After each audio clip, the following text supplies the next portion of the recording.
بسم اللہ الرحمن الرحیم وَإِذًا يَتَفَرَّعُ عَلَى أَنَّ الصَّلَاةَ اور اس پر جو ہے یہ بھی مسئلہ متفرع ہوتا ہے کہ أَنَّ الصَّلَاةَ إِذَا بَطَلَ وَصْفُهَا لَا يَبْطُلُ أَصْلُهَا کہ جب نماز کا وصف باطل ہو جائے تو اس کا اصل باطل نہیں ہوتا. یہ شیخین کے نزدیک ہے. خلاف محمد بخلاف محمد کے ان کے اصل باطل وصف باطل ہو تو اصل بھی جو ہے باطل ہو جاتا ہے. جیسے اوپر ہم نے مثال دی جمعہ کی 4 رکعتیں جو ہیں وہ اس نے پڑھی اور وہ اگر اس نے ظہر کی نماز سے نیت سے پڑھی اور پھر پتہ چلا کہ جمعہ ٹھیک تھا تو یہ بجائے ظہر کی فرضوں کے 4 سنت ہوں گے یا نہیں ہوں گے. تو فرضیت جو ہے وصف باطل ہو گیا. تو شیخین کے نزدیک وصف باطل ہونے سے اصل باطل نہیں تو اصل باقی ہے لہذا ہو جائیں گی اور امام محمد کے یہاں نہیں ہوں گی. تو کہتے ہیں کہ بخلاف امام محمد کے یہاں تو وصف کے باطل ہونے سے اصل بھی باطل ہو جاتا ہے. جب وہ 4 فرض نہیں رہیں گے تو وہ کہتے ہیں 4 وہ سنتوں کے قائم مقام بھی نہیں ہوں گی جمعے کی. تو فینبغی ان یقال فیہ تو یہاں پر مناسب یہ تھا کہ اس اختلاف کو مد نظر رکھ کر کہا جاتا کہ انہا تکون عن السنت یہ 4 جو ہیں یہ جمعے کی 4 سنتوں کے برابر ہو جائیں گی لیکن الا علی قول محمد مگر امام محمد کے قول کے مطابق نہیں ہوں گی. وینبغی ان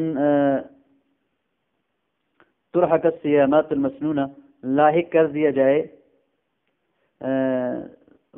مسنون روزوں کو مسنون نمازوں کے ساتھ صلاۃ المسنونہ فلا یشترط لها التعیین تو تعیین مشروط نہیں ہوگی جیسا کہ سنن رواتب نمازوں کے لیے نہیں ہوتا تو روزوں کے لیے بھی نہیں ہوگی. ولم ار من نبہ علیہ کہتے ہیں کہ میں نے نہیں دیکھا کسی نے اس پہ جو تنبیہ کی ہو. بہرحال ابن الجیم نے یہاں پر تنبیہ کر دی. تکمیل السنن الرواتب فی اليوم واللیلۃ 12 رکعۃ سنن رواتب کی جو پورے دن اور رات میں تکمیل ہے جو پورے سنت ہوتے ہیں وہ 12 ہیں. کس طرح ہیں کہتے ہیں رکعتان قبل الفجر فجر سے پہلے 2 رکھتے ہیں. وہ 4 قبل الظہر اور ظہر سے پہلے ظہر کی نماز سے پہلے 4 رکھتے ہیں. وہ رکعتان بعدها اور ظہر کی نماز کے بعد 2 رکھتے ہیں. وہ رکعتان بعد المغرب مغرب کے بعد کی 2 رکھتے ہیں اور رکعتان بعد العشاء اور عشاء کے بعد کی 2 رکھتے ہیں. یہ بن گئی کچھ کل کتنی بن گئی 12 رکعتیں بن جاتی ہیں. وفی صلاۃ الجمعۃ 4 قبل اور جمعے کی نماز میں جمعے سے پہلے 4 و 4 بعد اور جمعے کے بعد 4 یہ 8 رکھتے ہیں. وہ تراویح 20 رکعتاً ب10 تسلیمات اور تراویح جو ہے یہ 20 رکھتے ہیں اور 10 سلاموں کے ساتھ 2 کر کے پڑھنی ہے. اور اس کا وقت بعد العشاء عشاء کے بعد اس کا وقت شروع ہوتا ہے فی لیالی رمضان اور رمضان کی راتوں میں. اور عشاء کی نماز کے بعد اور وطر کے بھی بعد یہ وقت رہتا ہے. اور بعض حضرات کے عشاء کی نماز کے بعد وطر سے پہلے مختلف قول ہے لیکن صحیح قول یہ ہے کہ عشاء کی نماز کے بعد طلوع صبح تک اس کا وقت رہتا ہے. وہ صلاۃ الوطر علی قولہما صلاۃ وطر جو ہے وہ صاحبین کے قول کے مطابق جو ہے وہ سنت ہیں اور امام حنیفہ رحمہ اللہ کے نزدیک یہ واجب ہیں تو ان کے قول کے مطابق یہ بھی سنن رواتب میں شامل ہوتے ہیں. وہ صلاۃ العیدین فی احدی روایتین صلاۃ العیدین کے بارے میں اوپر ایک روایت گزری کے واجب ہے اور یہاں پر دوسری روایت کے مطابق یہ سنت مؤکدہ ہیں. وہ صلاۃ الکسوف صحیح صلاۃ الکسوف صحیح قول کے مطابق سنت ہے اور وکیل واجبہ اور ایک قول ذکر کیا گیا ضعیف ہے کہ یہ واجب ہے.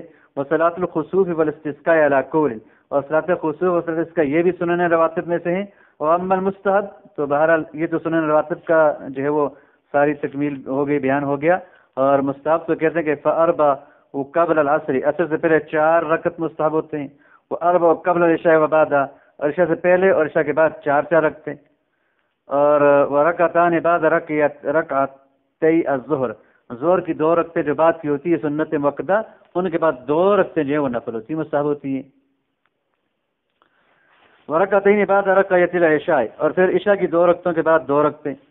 وست بعد رکعتی المغرب اور مغرب کی 2 رکعتوں کے بعد 6 رکعتیں جو ہیں وہ اوابین کی یہ نفل ہیں. وسنت الوضوء اور وضو کی سنت تو یہاں پر سنت کا لفظ بھی کہہ دیا یہاں سنت نہیں کہنا چاہیے تھا. اگر کہتی تو یہاں پر وہ جو ہے وہ تحیۃ الوضو کہہ دیتے پھر اس سے نفل بھی مراد لیے جا سکتے تھے. لیکن صحیح ہے کہ یہ جو آپ وسلم سے جو ہے ثابت ہے اس کو سنت کہا جاتا ہے. ان کو سنن میں شامل کرنا چاہیے تھا لیکن اس کو جو ہے وہ نفل میں جو ہے وہ شامل کیا ہے. کہنا صحابہ یقولا ورکعتا الوضو وضو کی 2 رکعتیں کہتے سنت یا پھر مستحب کہتے.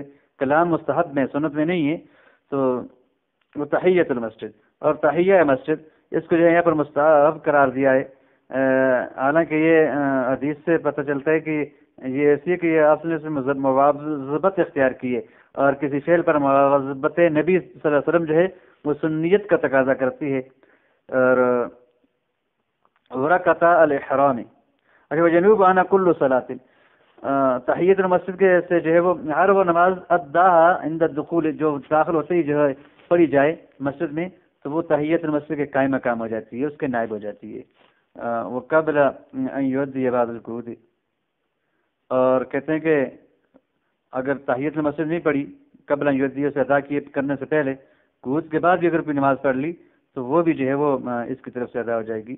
ورکعت الاحرام، اور احرام کی جو رکھتے ہیں ان کو بھی مستحب قرار دیا ہے، لیکن اکثر جو ہے وہ مناسک میں جو ہے وہ ان کو سنت قرار دیا گیا ہے احرام کی جو رکھتے ہیں. وکذالک تنوب عنها کل صلاۃ فرضا کانت او نفلا، اور اسی طرح ہر نماز فرض یا نفل ہو ان دونوں کے قائم مقام ہو جاتی ہے.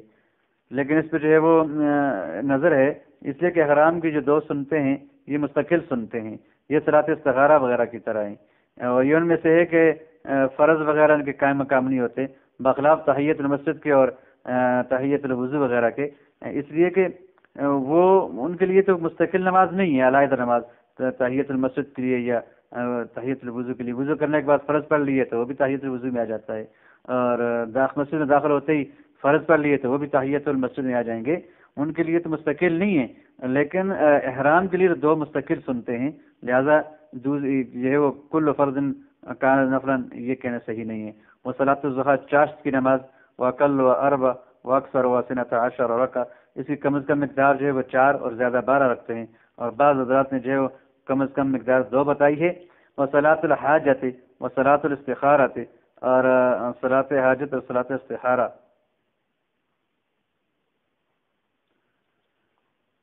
یہ بھی جو ہے وہ نوافل میں سے ہے. کما فی شہر منیت المصلی و تمام و مال کلام علی صلاۃ رغائب، پورا کلام وہاں پر ہے، وہاں پر صلاۃ رغائب اور لیلۃ البراء کی نماز جو ہے مذکور ہے، اس میں لابن امیر الحاج الحلبی.